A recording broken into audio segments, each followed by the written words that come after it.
Hi, my name is Shauna Porteus. My pronouns are she, her, and hers. My title is Deputy Director, and I work across all locations. What made you want to work in a library, and what led you to the current position you're in? Well, I grew up with no television. Literally, we didn't have a television until I was 14, and we had books. And so I read all the time. That was my escape. Fast forward, going to college, I really wanted to work for a nonprofit. I wanted to work for a mission-driven organization. I was working for my college university library, but I just thought, no one actually becomes a librarian, do they? And before I was graduating, our head librarian said, oh, you should go to library school. But I still just really wanted to work for nonprofit, so I did for 5 years, loved it, but still the idea of working in a public library was just hanging over me for years. And I finally decided to leave fundraising and grant writing and started working in public libraries and never looked back. What are your favorite and least favorite things about working in a library? My favorite things are the people, both staff and the public. You never know who you're going to interact with. There are so many different personalities who want to work in a public library, and they want to do it for so many different reasons. The public library is the one institution in the community that I think is the ideals of democracy. And so that's why you have so many different personalities, and you never know what question you're going to get, which is exciting. My least favorite thing is that there's never enough time or money. We always want more money to do more things, and you know, money's not infinite, and so we have budgets and we have to abide by those budgets, and it just means we have to be more creative. In what ways does YPL interact with and provide services to the larger Yonkers community? Yonkers Public Library is such an anchor. We're both a space for people to come in and use it for whatever their needs are. We're also online, which is something that we've had to adapt to with COVID. When the pandemic happened, a lot of public libraries were really worried about our service model, but very quickly we adapt, and it became clear that the public really relied on us. And as someone who's been in the profession for 15 years, that was just really wonderful to see. It sort of felt invigorating, and it made us adapt to a new service model where now we're offering virtual programming. That's something that I think we never would have thought of had we not been forced to. But it also highlighted how crucial our spaces are and how you actually need a physical location for people to come in to interact, so people don't remain so isolated. What do you wish more people knew about YPL and libraries in general? So we have this problem all the time. One of my backgrounds is in marketing, and libraries do so many different things, and we don't have a niche audience. Our audience is everyone.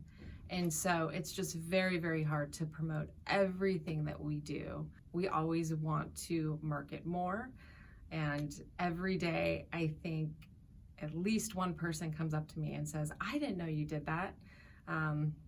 So I can't actually answer any one specific thing because I think it's so unique to the individual and what, you know, they come to the library for, and they see something new and something that excites them and they want to try it. So it really is sort of an ever evolving process of us just really trying to market and promote our services and resources. And the second thing is social media. We are late to the game. I don't mean just Yonkers Public Library. I've worked in a variety of public libraries, and in general, we're late to the game. So for us to remain relevant and to reach more audiences, wider demographics, we really need to have an online presence across multiple platforms. And so that's something that we are currently working on. We hope to expand it, and I'm really excited to see where it goes. What are some passion projects you've curated at YPL? I'm really into public health and the way that libraries can be a center for public information. Once again, going back to COVID, I think that has shown how critical it is to really have, you know, correct information available for our patrons. So one project that I've worked on is having social workers in the library, not just for people in crisis, but just sort of as a support system to disseminate, you know, factual information, because they really develop trust with the people that they're working with. And so it's great to be able to offer that service. What has working in a library taught you about life in general? It has taught me that human beings are incredibly resilient. Every day we get people who come in, for really benign reasons. They're asking for a book title, people coming in crisis, just all sorts of reasons. And yet people always smile, they're generally happy. And I'm really amazed at how many incredible interactions I've had. It really sort of makes me hopeful about the future, which I know is a little cheesy, but it really does. And the library sort of highlights the best in people, I think.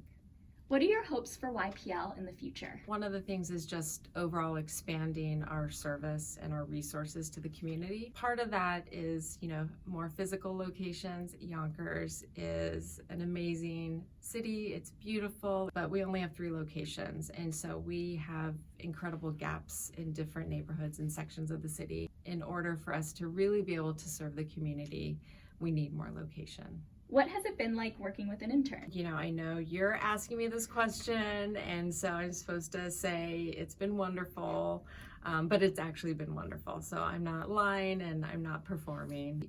Sometimes when you work with interns, you wonder if it's going to be more work than it is, and that has not been the case at all. You've provided a tremendous service. You and I have had conversations about why certain social media platforms are better than others, and you've really just sort of expanded my understanding of social media marketing and digital marketing. So for you in particular, it's been amazing, and we are sad that your semester's ending, but excited that you're going to continue on in the summer. What is your idea of perfect happiness?